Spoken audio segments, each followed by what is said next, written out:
Muchas gracias, Pilar. Me gustaría presentar un video y después hablamos de lo mismo. Hace un mes, exactamente hace un mes, el 7 de octubre, escribí este tuit, este pequeño mensaje en mi cuenta de Twitter.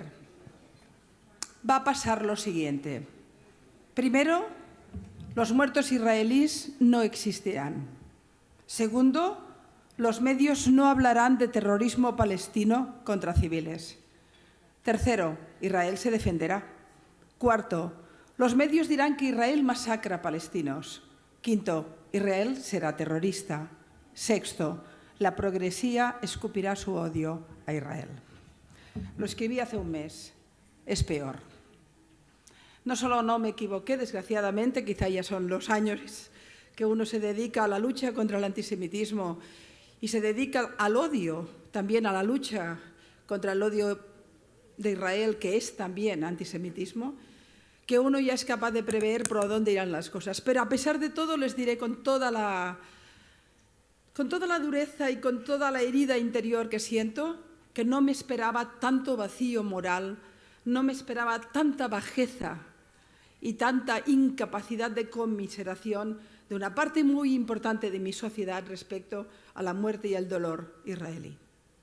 Bien, para poner un poco en contexto, esto es del tercer foro latinoamericano contra el antisemitismo que se llevó a cabo en Uruguay, sede del foro anterior, exactamente a un mes del ataque del 7 de octubre, o sea, comenzamos justo con el evento el 7 de noviembre, donde diste estas palabras y este video se viralizó, estimamos que llegó a más de 1 millón de personas. Y mi pregunta es, ¿qué ha cambiado desde aquel discurso y ese vacío moral que estabas mencionando? No, ¿Estamos en la misma? No, o sea, yo lamento decirlo, pero creo que en un lugar como este es donde hay que hablar claro. Estamos peor. Estamos literalmente peor. Todas las posibilidades que podían haber ocurrido han ocurrido. La perversión completa de la información en el conflicto, la criminalización de Israel y la reducción del conflicto a una cuestión maniquea de buenos y malos, y el crecimiento de un discurso de odio a ya no solo a los israelíes, sino globalmente a todo el mundo judío. El antisemitismo se está convirtiendo en una idea fuerza en la opinión pública y está atravesando completamente el pensamiento colectivo. Ayer, creo que era la embajadora de Israel aquí en Costa Rica, hacía una pregunta que me parece muy pertinente. Preguntaba, ¿hay algún país del mundo donde los judíos puedan estar absolutamente tranquilos de vivir sin que su condición de judíos no les cree ningún problema? No hay hoy ninguno. De hecho, creo que es hoy mismo o ayer que Israel hizo un informe de los países donde hay más riesgo para los judíos y decían algo que a mí me parece terrible porque los 5 primeros eran todos europeos. Decía que Inglaterra y Francia se ha convertido en una zona de altísimo riesgo para los judíos. Y después Holanda, España, Italia y Bélgica completaban estos 5 países donde el riesgo de los judíos para vivir en ellos era muy alto, de altísimo a muy alto. Y esto ha ocurrido, viene ocurriendo desde hace mucho tiempo, esto va creciendo, es un increciendo. Cuando empezó, recuerden ustedes que la primera persona que murió por ser judía después de la Segunda Guerra Mundial murió en Francia, asesinada. Y a partir de ahí hemos sumado, quizá por suerte no tantas víctimas hasta el 7 de octubre, pero sí cantidad enorme de actos antisemitas que han ido increciendo en todos los países globalmente, también en Latinoamérica de manera muy seria. Hay gente que no conoce, por ejemplo, que el país con unos índices de antisemitismo más altos de todo el continente es Uruguay. Un país que nunca imaginarías porque hablamos de un país tranquilo y un país donde no parece que se pueda cuajar estos conceptos, pero otros países le siguen a la zaga. Es decir, si tú me preguntas qué ha cambiado, no, cambiar no ha cambiado, pero el discurso de odio ha aumentado, la criminalización a Israel se ha disparado a un volumen terrible con además la aquiescencia de cantidad de líderes políticos que han ayudado a crearlo y que hay que decirlos. Creo que aquí hay colombianos. Petro es un culpable directo, por ejemplo, en Latinoamérica del discurso de odio que se ha ido produciendo respecto a los judíos, pero no solo él, por supuesto, que les cuento de Maduro, que les cuento de todo el eje bolivariano, que les cuento de las algunas izquierdas en Latinoamérica, que les digo de los campos americanos y, por supuesto, que les digo de Europa. Ayer lo comentaba en el acto que hicimos por la noche, pero yo creo que hay que reiterarlo. A mí no me había ocurrido nunca que me pararan amigos judíos en Barcelona diciendo me da miedo salir a la calle, me da miedo que mis vecinos sepan que soy judío y, por supuesto, me escondo mi Magen David o me escondo mi capa. Esto pasa no en Irán, está pasando en Barcelona, por supuesto en París, que les cuento de lo que ocurrió en Ámsterdam, ¿no? Por tanto, perdona mi respuesta que fue demasiado larga quizá, pero ¿qué ha cambiado? Que no se ha parado, que ha ido a peor, con la complicidad de medios de comunicación, de líderes intelectuales, de líderes políticos. Es una perversión absoluta de la verdad informativa, de la decencia y del discurso a favor de la tolerancia. Gracias, Pilar. Y continuando lo que dijiste, es el tema de Uruguay, que me parece que es importante también para la audiencia conocer y entender que una de las razones que decidimos como CAM hacer este evento acá en Costa Rica es que el segundo país con las manifestaciones de discurso de odio hacia a los judíos en redes sociales, según la misma encuesta que hizo AMI, ADAIA y el Congreso Judío Latinoamericano, es Costa Rica. O sea que están mucho más arriba del promedio. Uruguay está por, si no recuerdo mal, 23% y después sigue Costa Rica. Y eso de verdad nos tiene que preocupar y ocupar a todos. Y no voy a robarle a la ONU que tiene en el siguiente espacio que va a hablar específicamente del aumento del discurso de odio. Me gustaría que veamos otro video y hablamos también. Bastante hasta las narices de la estigmatización de los que pensamos diferente al pensamiento obligado, único e impuesto de determinada izquierda. Hasta las narices. Me parece un pensamiento reaccionario, que impide el debate, que impide el derecho a pensar diferente. Yo no pienso lo mismo, yo no hablo de genocidio. No, es cierto. Y tengo el derecho no solo a pensarlo, sino a decir por qué lo pienso. Pero está negado, pues dilo. pero está negado, Dilo. Absolutamente negado. El debate, porque primero, porque un genocidio es otra cosa, por Dios. No se puede banalizar ni blanquear lo que significaron los genocidios en el mundo. Si cada vez que tenemos un conflicto armado hablamos de genocidio, ¿qué hacemos? ¿Qué hablamos de 400.000 muertos en el Yemen? Ah, pero esto no interesa a los progres estos. A esa izquierda reaccionaria esto no interesa. ¿Para qué el Yemen dónde está? ¿O qué significó los 150.000 desplazados en Nagorno-Karabaj? ¿Dónde estabais? ¿O los miles de mujeres muertas en el Irán? ¿Dónde estaban todos estos? ¿Pedían el boicot a algo? No, Israel. Estos tipos solo se mueven si el malo es americano o es israelí. Bueno, perdonen el tono, era un debate político intenso en mi país, que no es nada fácil mantener mis posiciones, pero ahí estamos, ¿no? Mira, acababas de comentar lo de Costa Rica. Yo no sé hacerlo, pero creo que hiciste muy bien. Pero uno se puede preguntar, un país tan tranquilo, que nunca creó ningún conflicto, hablamos de un país realmente en este sentido modélico, ¿cómo puede presentar en el substrato unos índices tan elevados de antisemitismo? Y tiene que ver con lo sutil que es el antisemitismo. Se impregna en el pensamiento. A veces las personas no creen que lo sean, pero tienen una percepción de que el judío es un problema, de que si no hubiera judíos en el mundo iría mejor, que la culpa de las guerras es Israel. Todos estos elementos que están en la definición sobre el antisemitismo a veces están percibidos como naturales, como normalizados. El problema que tenemos tiene que ver con esto. En el debate de televisión en España que hoy habéis enseñado, que fue luego, eso me implicó a mí una cantidad de discurso de odio contra mi persona en redes, que me pasé 2 días bloqueando gente, porque lo bueno de las redes es que puede bloquearse, ¿eh? Háganlo. Funciona muy bien, ¿sabes? Te da un placer enorme. Pero bueno, evidentemente me dijeron de todo, de rata, sionista, genocida, yo qué sé, lo que ustedes quieran, y todos eran grandes pensadores los que me atacaban. Pero el tema es que la inmensa mayoría de los que practican un discurso o banalizador del terrorismo o que odian a Israel, o que incluso no saben que son judeofobos, pero lo son, es que no lo perciben como tal. Es casi ambiental. Son buena gente.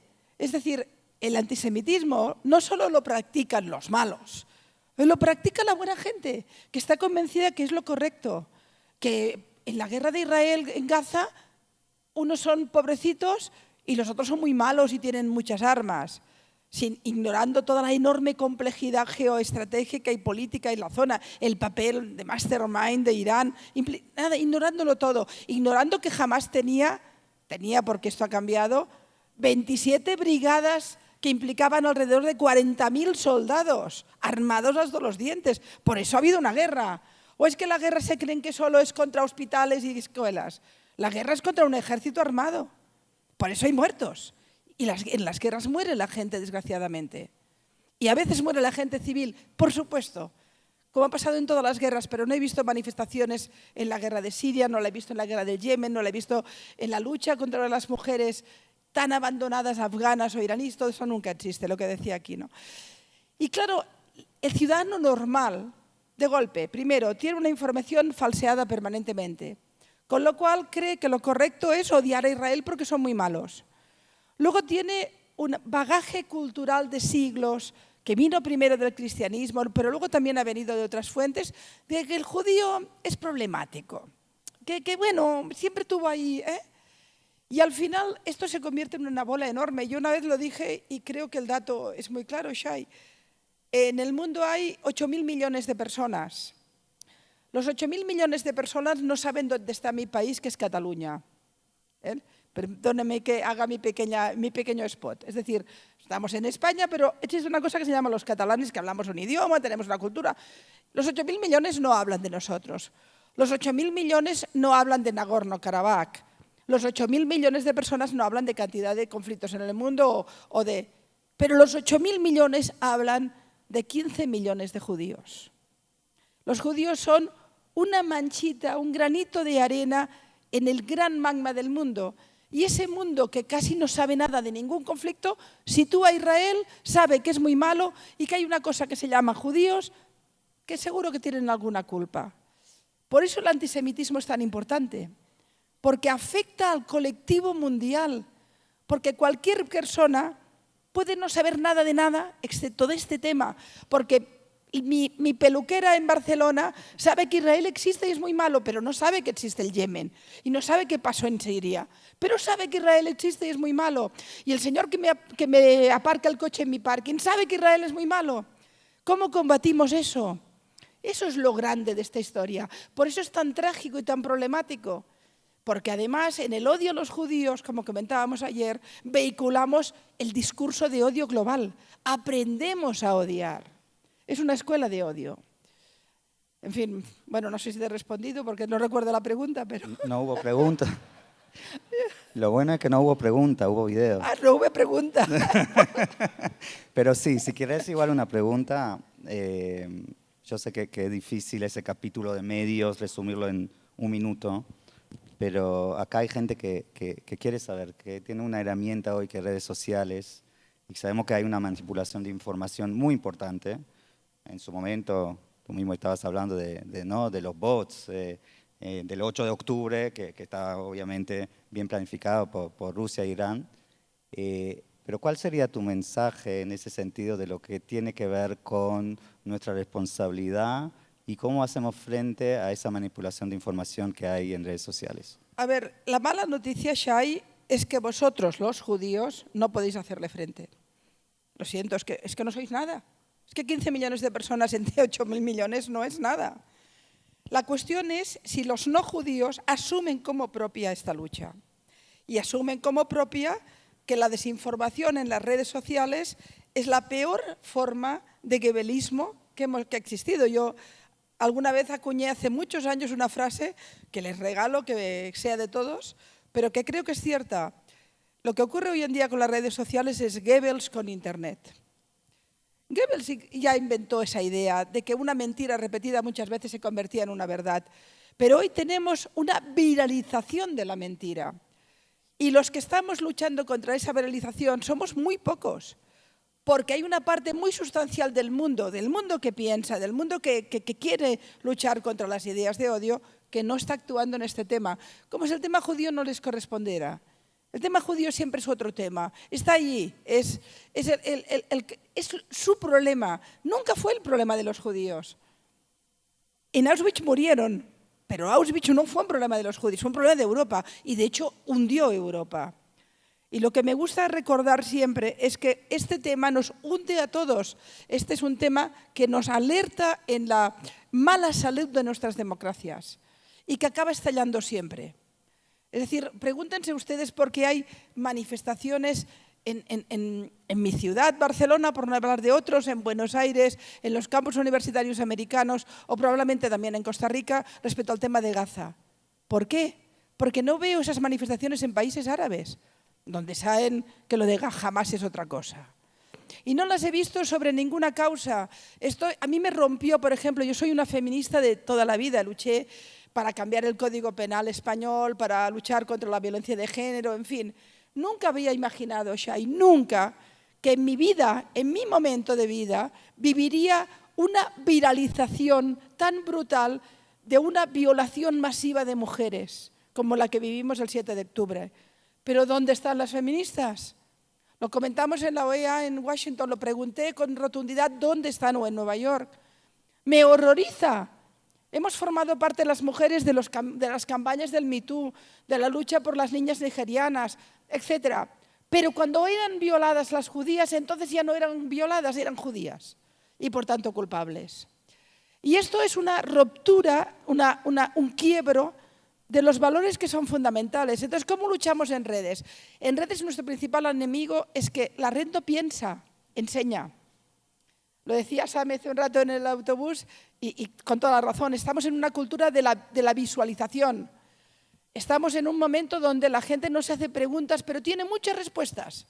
No sabe casi nada, pero cree que lo sabe todo.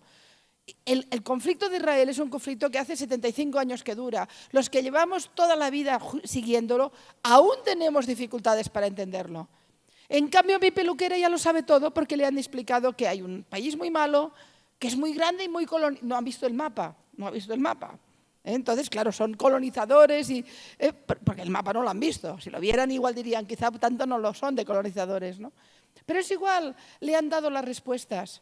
Le han enseñado los niños y le han dado las respuestas. Y ya lo tiene. Y es una buena persona y odia a quien corresponde. Luchar contra eso. Y luego hay otro tema que es importante en las redes. Que nosotros luchamos uno por uno, pero luego existen los bots. El dato que tú comentabas es un dato que yo no lo tengo actualizado. Lo actualicé en aquel momento hace un año.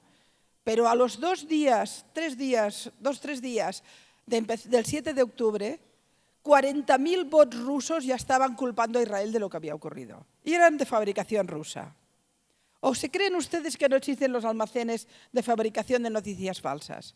Los 2 países del mundo, aparte de China, que no podemos controlar o no sabemos muy bien, pero los 2 países del mundo que generan más discurso de odio falseado en bots son Rusia e Irán.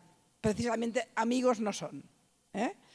Entonces tienes los bots, tienes el liderazgo de grandes ideólogos yihadistas en el top 10 de los que tienen más seguidores en las redes.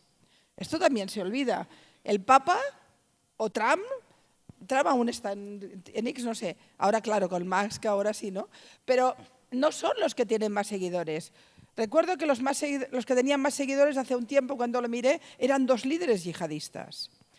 Es decir, que tienen el poder económico, tienen la demografía a favor, tienen la visualización, tienen los bots. ¿Y nosotros qué tenemos? La verdad. Tenemos la verdad. Quizá por eso tenemos que persistir en la verdad, pero es un momento donde quien está ganando es la mentira. Muchísimas gracias, Pilar. De verdad que me gustaría seguir desarrollando este tema y otros. Vamos a tener la oportunidad, como hemos ya hablado ayer, de escucharte el día de mañana en la ceremonia de Kristallnacht. Pero igual, antes que Ilana Merete, que tenemos que bajar del escenario, sí, justito, vamos a tirar el último video y ahí hacerte 2 preguntas. Por no favor. lo sabia, eh? Pilar, el teu nom està unit al genocidi contra Palestina.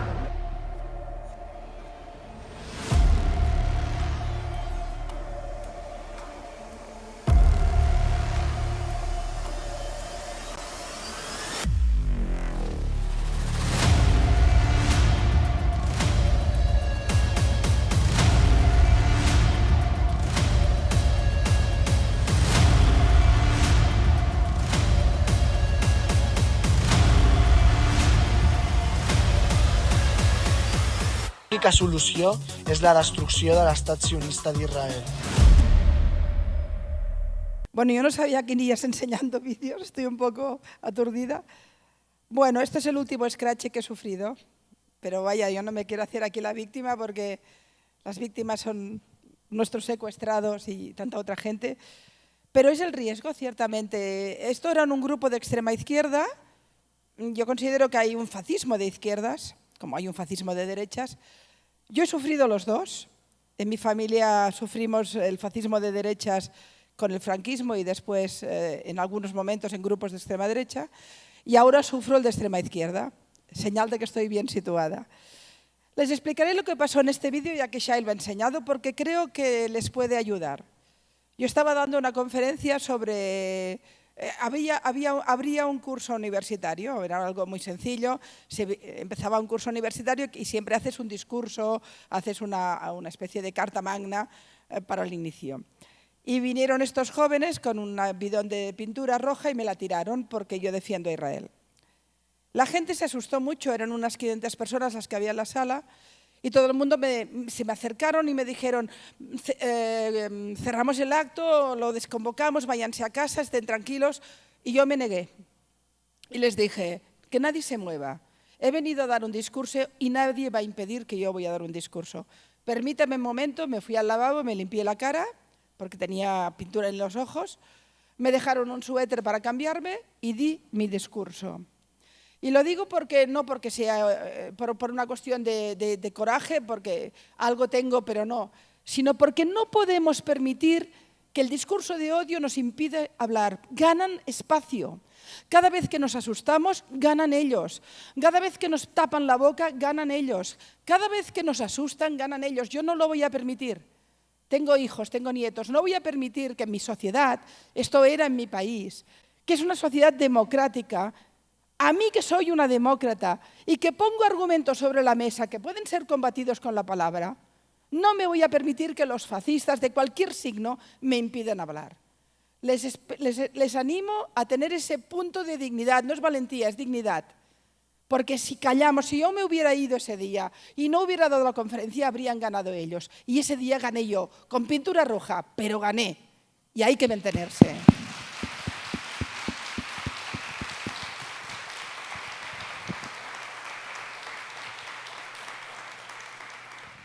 Igual para ir cerrando, me parece que también te lo pregunté en otra oportunidad, me parece que era en enero de este año en Punta del Este, en Montevideo, perdón, era que te pregunté el por qué. Y me gustaría, se mencionó ayer varios ponentes, incluyendo el señor vicepresidente de la República, habló del tema de la importancia de la definición de AIRA. Y la definición de AIRA, para aquellos que no conocen, voy a leerla porque es cortita, y hay un punto ahí muy importante que me parece que vale la pena que Pilar pueda comentar. El antisemitismo es una cierta percepción de los judíos que puede expresarse como el odio a los judíos. Las manifestaciones físicas y retóricas del antisemitismo se dirigen a las personas judías o no judías y o a sus bienes, a las instituciones de las comunidades judías y a sus lugares de culto. Nosotros más tarde vamos a presentar, Susi le va a mostrar una encuesta que hicimos acerca de la percepción del antisemitismo o el impacto que tuvo el antisemitismo en la población no judía. Tú eres defensora de derechos humanos, de la libertad y del pueblo de Israel y del Estado judío. ¿Cuál es el rol y por qué los no judíos tienen que seguir con esa causa? Bueno, es que la única opción para ganar esta guerra dialéctica, esta guerra de ideas, o esta guerra por la decencia y por las libertades, la única posibilidad es que los no judíos se impliquen, y se impliquen de una forma directa. Si no hay implicación, no va a servir de nada. Es decir, de la misma manera que el odio que se produjo en Europa con todo el discurso antisemita de siglos, porque empezó con la expulsión en la vieja Sefarat y acabó en Auschwitz, fue un largo proceso, esa siempre fue una causa de los no judíos. Yo creo que hay que decirlo con rotundidad.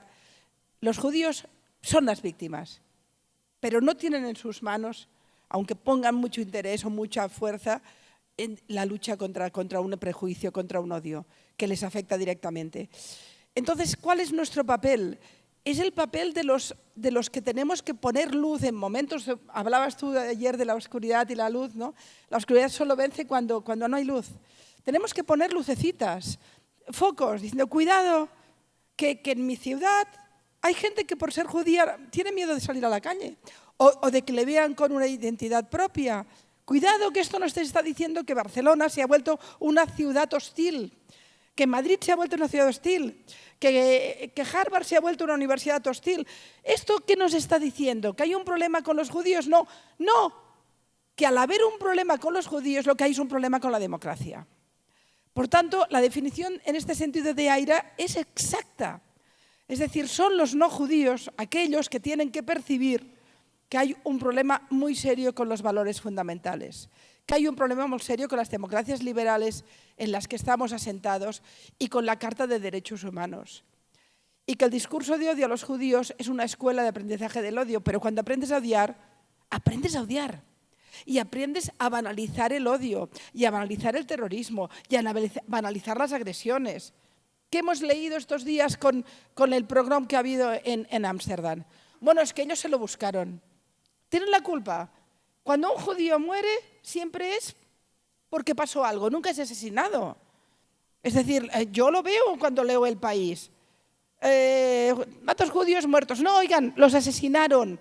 Ponga usted el término. En cambio, si no son judíos, siempre son asesinados. Los judíos se mueren de la gripe. Es decir, y el 7 de octubre ha habido toda una elaboración, yo creo que sistemática, de discurso de culpabilización de Israel de su propia muerte. Y esto nos ha pasado siempre. Al final, bueno, en Ámsterdam, ¿por qué fueron? ¿Por qué eran hinchas? ¿Por qué enseñaron banderas? Porque estaban en Holanda, que es una democracia. ¿Cómo no iban a enseñar sus banderas? ¿Y qué pasa? ¿Qué hay de malo en eso? ¿Puedes enseñar la bandera de Irán y no la de Israel? ¿Estamos en este punto? Entonces tenemos un problema muy grande en Europa, tenemos un problema muy grande en Estados Unidos, tenemos un problema muy grande. ¿Por qué hemos venido hoy aquí custodiados por la policía? ¿Pasaría en cualquier otro fórum? ¿En cualquier otro congreso? Si aquí no hubiera muchos judíos, ¿habríamos venido con la policía? Y gracias, evidentemente, al gobierno de Costa Rica que nos ha prevalecido en nuestra seguridad. ¿Pero por qué? Porque en Barcelona solo las sinagogas tienen protección policial. No la tienen las mezquitas, no la tienen las iglesias católicas. ¿Y esto no nos dice algo? ¿No nos dice que tenemos un problema muy serio en las democracias? Porque si los judíos no pueden vivir como judíos en una democracia, ya no es una democracia. Ese es el tema fundamental. Piénsenlo todos, sobre todo los que no son judíos. Nosotros estamos viviendo en democracias que a una parte de nuestra población, sea poca, mucha o lo que haga falta, les estamos diciendo que no pueden vivir en plenitud su condición judía. Estamos dejando de ser una democracia.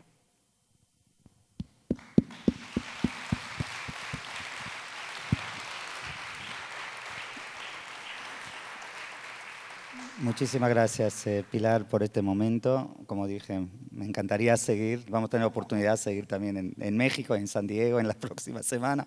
Los que quieren acompañar, bienvenidos sean. Y como mencioné antes, te escucharemos mañana. Será un gusto de parte de Cam y Cis tenerte como el keynote speaker en la ceremonia de Kristallnacht. Muchísimas gracias por este momento y toda esta información. Así que seguimos. Gracias.